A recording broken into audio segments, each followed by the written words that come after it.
Starting tomorrow, please refrain from coming in.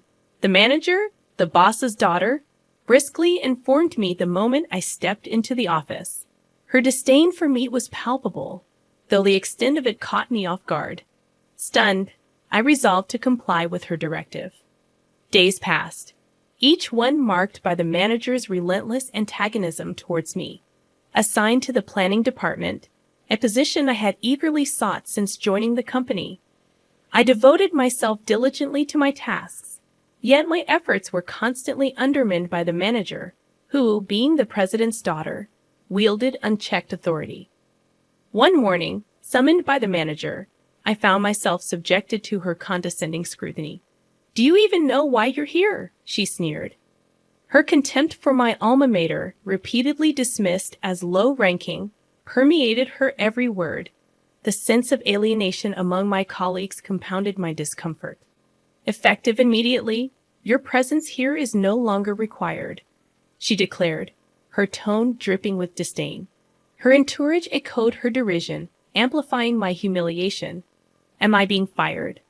I ventured, my voice betraying a mix of disbelief and resignation. The manager's response, laced with arrogance, left no room for doubt. Resigned to my fate, I swiftly completed the necessary resignation formalities. Months later, settled into a new role at a different company, I was inundated with pleas from my former employer to return. The president's desperation contrasted starkly with the manager's callous indifference. Reluctantly, I reached out to the president, who implored me to reconsider. Despite his earnestness, I couldn't overlook the systemic injustice I had endured. The company's pleas fell on deaf ears as I resolved to forge ahead without looking back. "I am no longer associated with that company," I asserted, my intention to end the call evident. "We can sort this out if we talk. I'll bring my daughter along next time so we can discuss this," the president countered before I disconnected without a reply. I intended to call back later. Upon arriving at work, I was informed of visitors. Doubtful, I made my way to the reception room, only to find the former company's president and the manager waiting. "You really came, and how do you know I'm working at this company?" I questioned, surprised. "The company I currently work for is a rival of my previous one." "Hey, Ben, I used my connections to find you." "For now, just take a seat," the president insisted. Reluctantly, I complied, meeting the manager's gaze, wondering if she had truly come to apologize. Suddenly, she slammed her hand on the table. "This makes no sense. Why should I have to come all this way for someone like him?" she exclaimed, her tone accusatory. "Excuse me, if you want to talk, you should be the one coming to me," she continued, her agitation palpable. Far from apologizing, she was yelling at me. "I don't really have anything to say," she ranted. "It's ridiculous to quit just because you got a little scolded at work." "Quit because I was scolded? What do you mean?" "I gave advice on your plan, but you didn't want to take it, so you quit." "That's not how a professional behaves," she insisted, her words bewildering. I couldn't comprehend what the manager was saying. "That's not how it happened." "I was suddenly told not to come to the company," I interjected, trying to clarify. "You think just because I'm the president's daughter, I got my position through connections, and you don't want to take advice from me," she continued, unfazed by my explanation. The manager kept spouting nonsense without caring about what I had to say. "Wait, that's not true.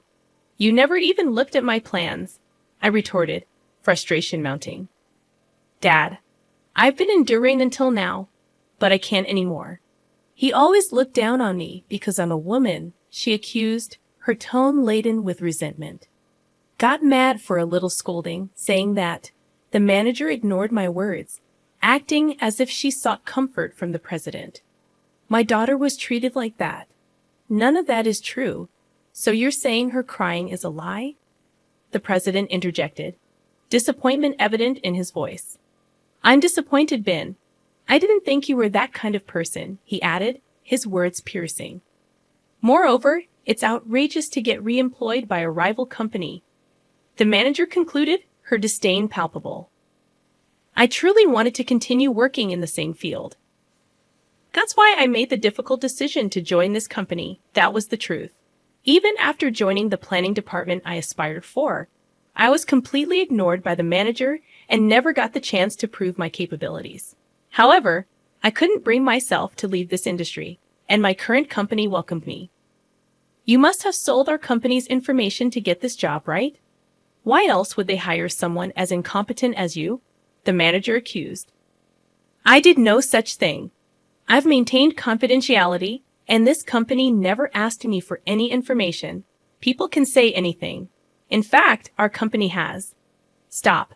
Don't say another word, the president hastily interrupted, signaling to the manager to halt.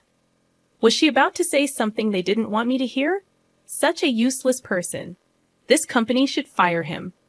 A low-ranked individual only brings shame. If Ben apologizes, I might consider taking him back. I'll even reassign him to the planning department if he wishes. For now, we don't need someone like him. Just bear with it and continue as usual. We'll manage. Then, I want a raise. The two of them continued discussing without any regard for my opinion. Despite my repeated expressions of unwillingness to return, I was being told to apologize and be forgiven. The frustration of being treated like a fool left me trembling. The manager noticed and sneered. Are you crying with joy? It figures. Low-ranked individuals really can't help themselves. You really are a kind soul, aren't you? She mocked. Sure, I am. Taking someone like him back is nothing short of generous. Just make sure you don't irritate me too much. Make sure you listen to your boss, okay? I have no intention of leaving this company, I asserted. You still don't get it. I'm offering to take care of you before you get fired for incompetence. You really are clueless. That's the way it is. But don't quit over a little scolding this time, the president added dismissively. The mocking continued. Saying that, the president and the manager mocked me. Mr. President, if I may be so bold, the manager is lying. I spoke up, desperate. After all we've been saying, you're taking this attitude. I'm not lying. That's quite the accusation. Do you have any evidence to back that up? Yes, I prepared this just in case, I said and took a voice recorder out of my bag. I had recorded not only the day the manager told me to leave, but also any other occasions when she had said something unreasonable. You've been recording me? Unbelievable. At the sight of the voice recorder, the manager visibly panicked. Dad, we don't need to listen to this. Let's just go. Then I'll play it. I played the recording, making sure the manager, who was attempting to leave, could hear it. The recording unmistakably captured the manager's voice instructing me not to come to the company. What's the meaning of this? My daughter was lying. It's a lie, the president explained. Undeterred, I went on to reveal all the unfair treatment I had endured from the manager. The recording included the sound of my proposal being torn up, the manager and her aunt bad-mouthing me during work hours, and the crucial exchange where I asked why my proposals were never reviewed. Her reply stung. They're from a low-ranked individual like you. Your ideas are as expected. It was undeniable proof that the manager had been lying. By the way, this is the proposal that the manager tore up, I said, handing a freshly printed proposal to the president. He took it, visibly shaken, and started reading. No way. It's the plan for the hit product this company is currently selling, he explained. This project was one I had poured my heart and soul into, hoping for the manager's approval, but all my efforts had been in vain. The proposal was torn up without even being read. Why did you reject this proposal? You didn't even look at it. I demanded. The manager shrugged it off. Well, his proposals were always so pathetic. I thought there was no need to read them. It's his fault for always behaving badly. I wasn't satisfied and handed another set of documents to the president. Most of them were products developed since I moved to my current company, so it's all true, I explained. These were Ben's plans, the president confirmed. Yes, I worked hard, hoping to be recognized by the manager, but not once did she look at my proposals. I questioned the manager's actions, bewildered by the disregard for my efforts. I'm not the one at fault here. the manager retorted. The president, regaining his composure, addressed the potential copyright violation. Wait, these plans were all developed by this company, right? That's a violation of copyright law. What are you going to do about that? Indeed, if we sue, we'll win, right? He challenged. The president, who had been flustered until then, suddenly seemed to regain his composure and retorted. The manager looked at me as if to say she'd gotten the upper hand. Manager, don't you remember?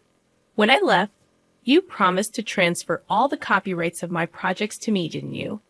I confronted her. I never said that. I don't remember, she denied. Unfazed, I presented evidence. You're probably going to say you recorded it, right? What's the point of such verbal agreement? No, it's not just that. I got it in writing with your signature. I said that. I began, presenting a piece of paper to the manager. It clearly stated that the copyrights belonged to me, acknowledged and signed by her. What? I don't remember signing this. The manager seemed flustered upon seeing the document. When I submitted my resignation paperwork, I included this document and got your signature on all the papers. That's sneaky. Making me sign something hidden, I accused. If it wasn't hidden, didn't you even read the documents you were signing? I pressed. The manager's face turned pale. Oh no, this document states I hold all the copyrights. I see, I understand. It seems my daughter was really in the wrong, the president interjected, casting a disapproving glance at the manager. Dad, don't say such terrible things. Shut up. Do you have any idea how much profit you've cost us? The manager retorted. Ignoring her outburst, the president turned to me. Ben, won't you please consider coming back to our company? I promise to offer you a higher position than before, one better than your current company can provide. What about me then? You were not ready for the manager position. Start from the beginning again. The president's words made the manager crumble. But such things no longer mattered to me. The president was desperately trying to win me over. So, what do you say? Have you changed your mind about returning? There's no one left to give you a hard time anymore, you know, the president urged, his eyes gleaming. Wanting to leave this situation, I asked him a question. There's something I want to ask. Sure, ask me anything, the president replied eagerly. It hasn't been long since I left your company, so why are you so desperate to bring me back now? I questioned. The president's voice suddenly faded, and he began to make excuses. We've been very busy recently. I thought about addressing it sooner, but I couldn't find the time. Sorry, he stumbled over his words. I didn't miss the president's eyes darting around as he made excuses. Is that so? Because it seemed like you were mostly playing golf when I was working there, I remarked pointedly. That was necessary for business networking. If you want, I can take you with me from now on, the president offered. No, that's all right. Feel free to reach out anytime, I declined. You're going to be our star player from now on, the president continued, talking as if my return to the company was a foregone conclusion, though he was making concessions. The pressure of not going against the president weighed heavily on me. There must be a reason you want me back in the company so badly. Reason? It's nothing grand. I just want to make things right for you, especially since my daughter caused you trouble. The president smoothly dodged the issue, but I could see through his facade. The president's real motive was clear, rendering this all a futile effort. Our company's performance had been growing, while his company had started to stagnate right after I joined. The products I planned hit the market successfully, skyrocketing sales, and rapidly increasing the company's reputation. I even got interviewed on TV as the planner. Compared to this thriving company, the president's company's performance had been lackluster. Being a traditional company, it failed to incorporate anything new and lacked buzz. Once seen as rivals, the difference between the two companies was now like night and day. Did you see me on TV? Is that why you hastily contacted me? Well, what was it again? Didn't you realize I had left or that your company's performance wasn't growing until you saw me on TV? I had a lot I wanted to say. Why did he ignore the harassment I was receiving? Why didn't he inquire when I had to leave abruptly for an unreasonable reason? But conveying that to the president now meant nothing. There's no need for me to be involved anymore, I stated firmly. Did you think I was unaware of everything? You're a spiteful person. Yes, our company is in a pinch. If you know that, come back quickly. The president's tone turned accusatory. I have no intention of leaving this company, I affirmed. Are you defying me? I was the one who transferred you, a low-ranked college graduate, to the planning department. Are you repaying my kindness with betrayal? The president's words stung, but I remained resolute. I am grateful for being placed in the planning department and offered many ideas and response. However, it was the president's kin who refused to accept them. How dare you speak to me like that? As the president raised his voice, the door to the reception room swung open. Ben has been of great service to us, boss. We're in the middle of something. I can't have you entering unannounced. With all due respect, it's also a nuance for our company when you come without an appointment. Occupy the reception room and tie up our valuable employee. A person of your level shouldn't be so arrogant. Who do you think I am? I spoke firmly to the newcomer. My apologies. May I offer you my business card? My boss presented a business card to the president. The president snatched it, and his face turned pale as he read it. My father is busy, so I came in his stead. I will be serving as the CEO from next year. My boss, like the manager, was the son of the company's president and an extremely capable person set to become the new president next year. I had no idea. No problem. We're grateful for the talented individual you've provided us. The president bowed, and I felt a sense of puzzlement as to why he seemed so anxious. However, we will have to decline the collaboration project you proposed recently, my boss announced. What? You said you considered it to help our company, the president exclaimed. I did consider it. Even though it's a rival company, seeing a traditional manufacturer falter doesn't feel right. Then why? The president questioned, only to be interrupted. Seeing the character of you and your daughter, I couldn't bring myself to support you. Please reconsider, my boss explained.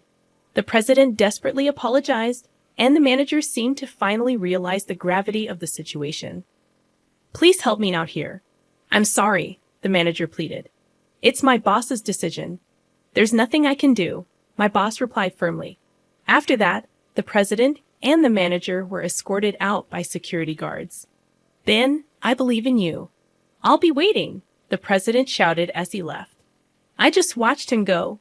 Later, I heard that the manager's company's performance continued to plummet, making management difficult. The calls kept coming after that day, so I changed my phone number.